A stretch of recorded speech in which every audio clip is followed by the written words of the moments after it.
fonction cos.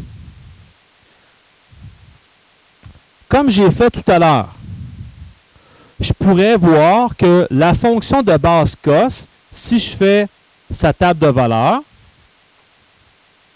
si je commence assez loin, je pourrais voir qu'à moins pi, c'est moins 1.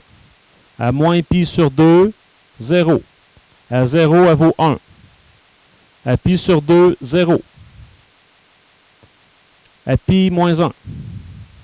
Et là, par le concept de la réciproque, si je voulais tracer f moins 1 de x, c'est-à-dire sa réciproque, tout ce que j'aurai à faire, c'est d'inverser les couples.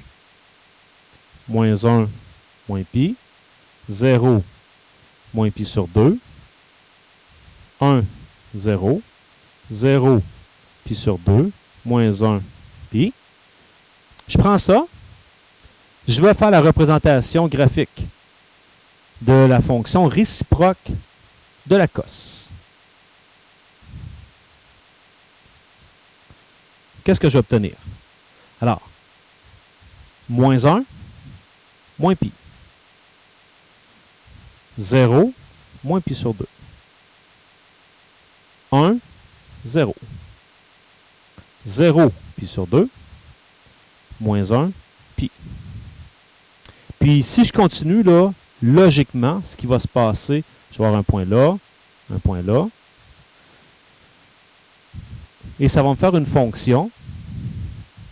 Ben, voilà, c'est une relation qui fait quelque chose comme ça. Et là, vous me dites, ce n'est pas une fonction, comme tout à l'heure. Donc, ce n'est pas une fonction.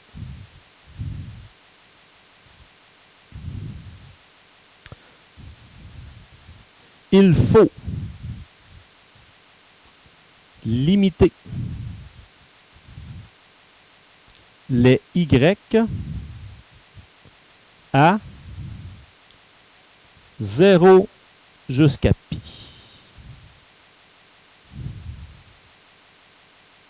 De 0 jusqu'à pi. Je vais limiter ça ici.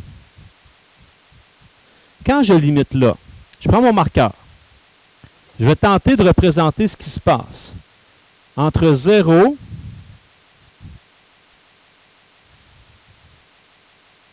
et pi. C'est maintenant une fonction.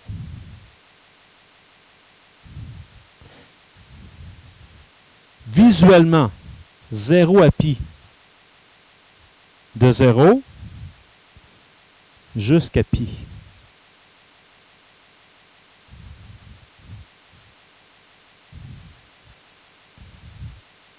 De 0 jusqu'à pi. On passe par les cadrans 1 et 2.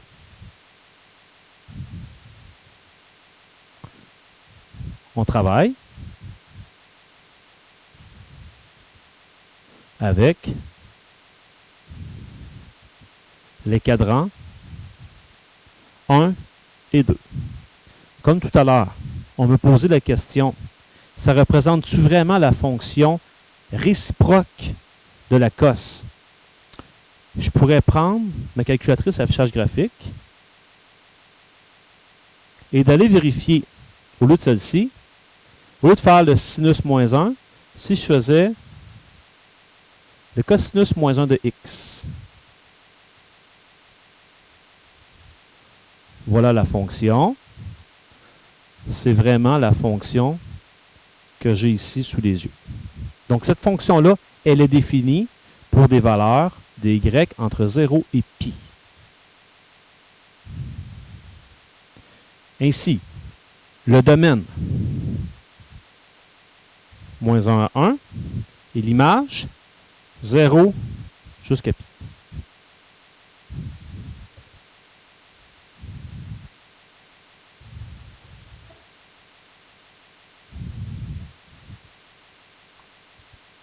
Je me suis déjà posé la question et je n'ai jamais trouvé la raison.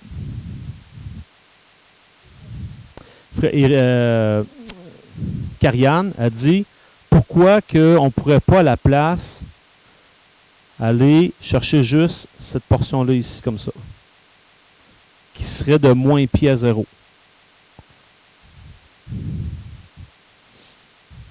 J'ai fouillé, parce que moi aussi, quand j'ai bâti ça, j'ai fait pourquoi. Puis quand je tapais sur ma calculatrice arc cos ou cos moins 1, ça me donnait cette fonction-là. Je vais chercher les mêmes valeurs négatives. Kevin?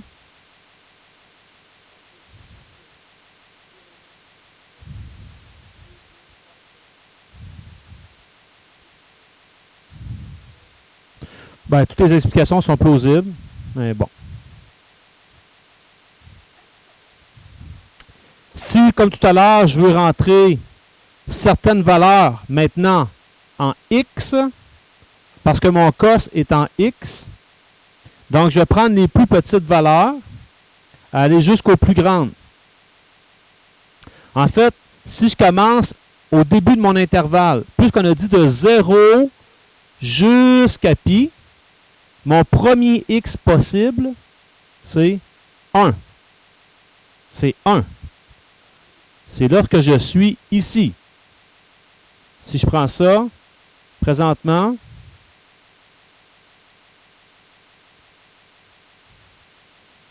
c'est ça mon arcos. Donc, mon premier X, quand je commence à 0, mon X vaut 1. Il est ici. X vaut 1, à ce moment-là, c'est pour quel angle? C'est pour un angle de 0. Puis là, je me mets à déplacer mon X, racine de 3 sur 2, qui est pour un angle de pi sur 6. Puis je me déplace. Je suis rendu à racine de 2 sur 2 pour pi sur 4. Je suis rendu à une demi. Je me déplace toujours par rapport à mon X. À pi sur 3. J'arrive à un X de 0.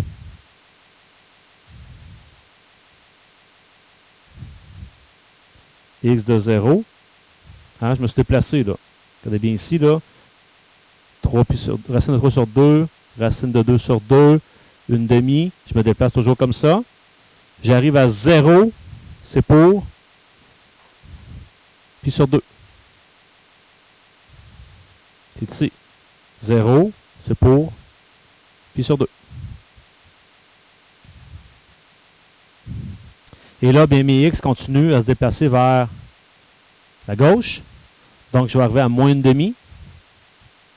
Moins une demi, je suis rendu à 2 pi sur 3. À moins racine de 2 sur 2, je suis rendu à 3 pi sur 4.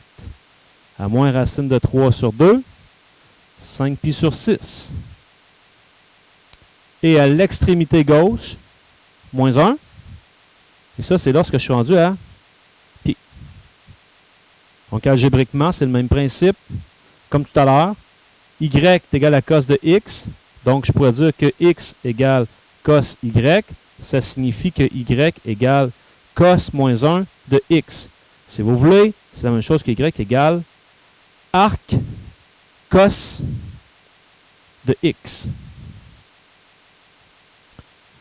C'est-à-dire, je trouve l'angle lorsque je connais l'abscisse. Dans l'intervalle 0 à 2 pi.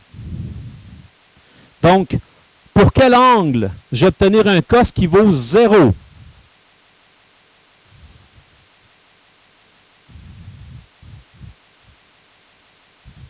C'est à pi sur 2. Et visuellement, je cherche pour quel angle entre, encore une fois, entre 0 et pi, pour quel angle j'ai un cos qui vaut 0? Mon cos, c'est la valeur du x. C'est ici. C'est à pi sur 2. Pour avoir un cos qui est égal à 1, ben, on pourrait bien dire 2 pi, mais attention. L'angle doit être entre 0 et pi. On l'a dit tantôt, sinon ce n'est plus une fonction. Donc, ça sera ici 0. Et pour avoir moins racine de 2 sur 2, je suis à 3 pi sur 4.